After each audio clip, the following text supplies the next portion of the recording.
Hola, mi nombre es Ángel Osvaldo Díaz Guzmán. Soy estudiante de la Escuela Normal Superior aquí en Nuevo León. Estoy en la materia de Literatura Universal y el nombre del profesor encargado de esta materia es José Enrique Saucedo. Vamos a iniciar con la primera parte de este texto, el título y el autor de la obra. El título de la presente obra se llama La leyenda de Gilgamesh. Este título nos resume la idea principal de la obra, la cual nos explica el nacimiento y las aventuras de este protagonista. El autor como tal no tiene, puesto que este texto es una recopilación de diversos cánticos de la época. Es un texto antiguo encontrado en las bibliotecas de Navine, en una biblioteca o más bien en unas cuevas mesopotámicas, que en la actualidad es Irak. No tiene autores específicos como antes se ha mencionado. Sin embargo, uno de los datos interesantes es que estas fueron hechas en tablillas de arcilla. Por lo tanto, diversos historiadores lo que se encargaron fue de recopilarlas y volverlas a hacer texto para que pudiéramos ejemplificarlas. El género literario de esta obra es la epopeya. Las epopeyas se caracterizan por una narración extensa donde nos relata las hazañas históricas de un personaje legendario. En la leyenda de Gilgamesh es una obra que tiene todos los indicadores para que sea una epopeya. La principal es que tiene aventuras con su compañero Enkidu, misiones, profecías y tiene una interacción divina a lo largo de su periplo en busca de la inmortalidad. Ahora empezaré con los diversos contextos que tiene la obra. Empezamos con el contexto literario. La literatura de Gilgamesh es conocida como la primera obra épica de la humanidad. Originalmente fue mencionada como una canción o un poema que se va registrando como una obra escrita en el paso del tiempo. Se cree que fue cantada por sacerdotes y personajes importantes de la época. En el texto cambian elementos míticos y legendarios y con ciertos tintes religiosos. En este texto fue un parteaguas para la inspiración de diversas obras como la Ilíada y la Odisea de Homero. Existen diversos paralelismos religiosos afines a la religión cristiana, donde nos menciona la existencia de un diluvio universal, tal como en la Biblia. Aparece también en el Génesis la búsqueda de la inmortalidad, tal como algunos reyes las querían obtener para sus propias ambiciones, así como la aparición de seres mitológicos como bestias gigantes o la implementación de la justicia divina. El siguiente contexto es histórico. La obra se origina precisamente en Mesopotamia, una región donde los principales ríos eran Tigris y Éufrates, en donde en la actualidad es Irak, como anteriormente se había mencionado. Esta es la zona donde se inician las civilizaciones humanas, surgen las primeras civilizaciones en cuestión de la cultura, así como la existencia de diversas situaciones o estructuras sociales, las cuales se ven reflejados en la obra. Como ejemplo de esto es su inspiración en el contexto social en el que se reflejan en los diversos diálogos o en las acciones de los protagonistas, ya que se desarrolla en una sociedad donde el rey es la autoridad suprema del pueblo y al ser una cultura politeísta, o sea que se creen en diferentes dioses, se ve la importancia de la religión en esta obra.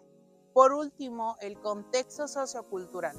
La sociedad de Mesopotamia era una jerarquización donde la religión estaba totalmente vinculada con el poder, lo político, ya que estaba altamente logrado los tiempos de la época.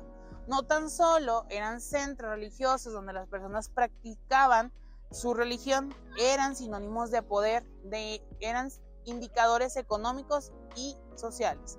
La leyenda de Gilgamesh no era tan solo un título, sino más bien nos demostraba cómo era la cultura de la época. Básicamente, este era un cántico que se leía para transmitir valores morales y la explicación del mundo.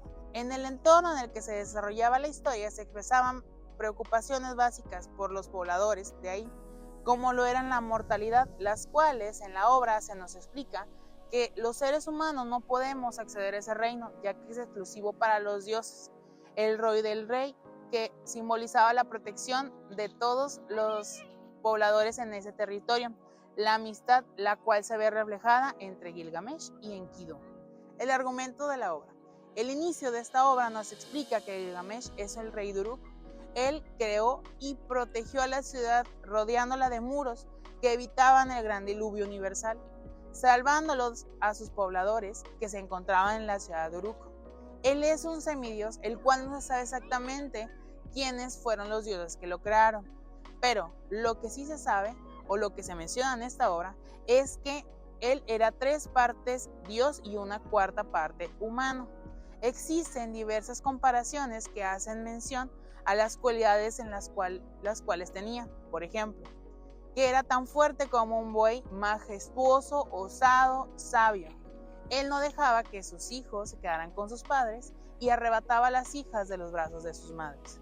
Posterior a esto, los aldeanos del pueblo de Uruk solían suplicar a los dioses que los protegieran de los abusos y las tiranías de Gilgamesh, puesto que no se sentían cómodos viviendo en su reino, ya que los jóvenes varones eran enviados por la fuerza a las guerras, mientras que las mujeres y algunos hombres eran sometidos para satisfacer las necesidades de él. Una diosa logró escuchar las súplicas de los humanos. Esta era Aruru, la diosa madre creadora de Gilgamesh. Sintió empatía por los aldeanos y con un trozo de arcilla le dio la forma a un humano, lanzándolo a la tierra y convirtiéndolo también en un semidios, con la esperanza que le hiciera frente a Gilgamesh, llamándolo Enkidu. Este último, al ser creado y nacer en un estado salvaje, logró llegar a la ciudad de Uruk, luchando y dándose cuenta de que existía un ser igual que él, llamado Gilgamesh, el cual cambió sus actos de tiranía a liderazgo más humanos y comprensivo con sus súbditos. Ambos se convirtieron en amigos y se rumora que fueron más que eso. Al pasar del tiempo, lograron desfilar a las órdenes de diversos dioses y compartieron un sinfín de aventuras como Umbaba, que era el guardián de los cerdos, y el toro celestial. Estos actos de rebeldía les traía consigo consecuencias terribles, provocando el enojo de los dioses, juntándolos a todos en un consejo donde se encontraban los dioses Anun, Enlil, Smash y Ea, discutiendo sobre la muerte de estos seres sagrados, seres que habían sido derrotados por Gilgamesh y Enkidu. Por lo tanto, todos ellos dictaminaron que la forma para poder castigarlos a ambos era con la vida de Enkidu. Él fallece por una enfermedad que fue otorgada por los dioses, ya que estaban más ligadas Enkidu a nuestra diosa Aya. Al enfrentar la muerte de Enkidu, Gilgamesh es devastado y niega la muerte del ser que más amó. Esto es el inicio de su última travesía, que es el cuestionamiento de la inmortalidad, la cual se da cuenta que ese destino solo puede ser compartido por los dioses, y él, al ser un semidios, no puede acceder a este privilegio. Existen diversos temas que se ven en esta obra, como son los siguientes: el amor, porque en esta obra se enfoca particularmente en el amor que existe entre nuestros protagonistas. Se ve la admiración que tiene Enkidu por Gilgamesh y la fraternidad que estos tienen al combatir con las diversas adversidades que se presentan. La muerte, que es un tema que es recurrente en este tipo de obras. En este tema particular se puede observar que más allá que un ciclo natural de la vida, es una consecuencia que se les otorgan los dioses a Gilgamesh y Enkidu. Se narra el proceso de aceptación en su destino por parte de Enkidu y cómo es resentido por Gilgamesh, naciendo así su búsqueda con la inmortalidad. La estructura está completa por 12 tablillas de arcillas escritas en verso. Las primeras nos narran la vida heroica de Gilgamesh y la parte central se enfoca básicamente en la búsqueda de la inmortalidad y al final en su retorno personal y cómo este se transforma. El tipo de lenguaje. El tipo de lenguaje es elevado y simbólico, pero predomina principalmente el énfasis en lo fantástico, como las repeticiones de algunas palabras y cómo se utilizan algunas imágenes mitológicas como descripciones épicas y los elementos sobrenaturales que intensifican la narrativa. Tipos de lenguajes. En esta obra, el lenguaje es elevado y simbólico, donde predomina el tono con énfasis en lo fantástico, con repeticiones en algunas palabras. Se utilizan imágenes mitológicas, descripciones épicas y elementos sobrenaturales que intensifican su narrativa.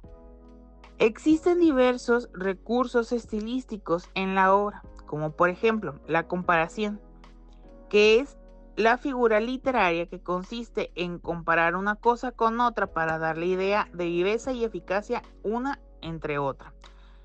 Por ejemplo, una de estas es la forma de su cuerpo era como un buey salvaje altivo o brillaba como el sol en el firmamento. La metáfora es un recurso lingüístico que consiste en trasladar el sentido recto de las palabras en otro sentido figurado, es decir, una comparación directa. Algunos de estos que aparecen en el libro son las siguientes. Crea ahora su doble, con corazón tempestuoso, hazla que compita. O la ciudad era como una joya tallada por los dioses. La siguiente, hipérbole, que es una figura retórica que consiste en exagerar rasgos de la realidad, ya sea aumentarla o disminuirla excesivamente, aquello de lo que se habla para darle énfasis. Un ejemplo es el empuje de sus armas en verdad no tiene par, o sus pasos hacían temblar la tierra. La siguiente es ironía, que consiste entre lo que dice y lo que realmente ocurre. En esto podemos observar el siguiente ejemplo. Gilgamesh, en su afán de escapar de la muerte, teníamos que encontrar su humanidad. Mi opinión personal sobre la obra. La leyenda de Gilgamesh es una obra que refleja muchos problemas humanos de la época. Pese a que fue un texto realizado hace más de 4000 años, nos da ligeras nociones sobre cómo era la sociedad en el entorno, tal como lo era el miedo a la muerte, las necesidades de compañía, la perspectiva del rey a sus súbditos y el deseo de trascender. Esta obra habla de narraciones épicas que tiene Gilgamesh y Enkidu, en las cuales se pueden observar temas como la amistad, el poder y la muerte. En lo personal es una obra que sí recomiendo leer por la cantidad de referencias a otros libros que se hicieron posteriores a esta obra. Existe un sinfín de acontecimientos tal como lo era el diluvio universal y la aparición de criaturas mitológicas. Es una lectura que no es recomendable para personas sensibles o menores por lo explícito que suele ser esta lectura, pero se logra pasar muy rápido cada una de estas páginas. Existen detalles muy impresionantes para la época en la que se escribe. Casi por último, están las recomendaciones de las lecturas para adolescentes. Mis recomendaciones se basan sobre lecturas llamativas que tienen toques de fantasía épica, tal como lo es la leyenda de Gilgamesh. Por ejemplo, las siguientes. Percy Jackson y el ladrón del rayo. Es una novela que mezcla parte de mitología griega con la actualidad. Nos narra la vida de Percy, un joven que descubre que es hijo de un dios, que embarca una aventura para poder recuperar el rayo de Zeus y evitar que exista una guerra entre los dioses del Olimpo. Es una historia fácil de digerir, creativa y sobre todo tiene toques divertidos que los personajes nos proporcionan a lo largo de la historia. Los jóvenes suelen conectar mucho con esto porque nuestra protagonista, aparte de enfrentar con problemas de ser un semidios, se enfrenta a su adolescencia y los cambios que éste conlleva. Aparte es una saga, así que si te gusta, logrará existir más libros de nuestros protagonistas.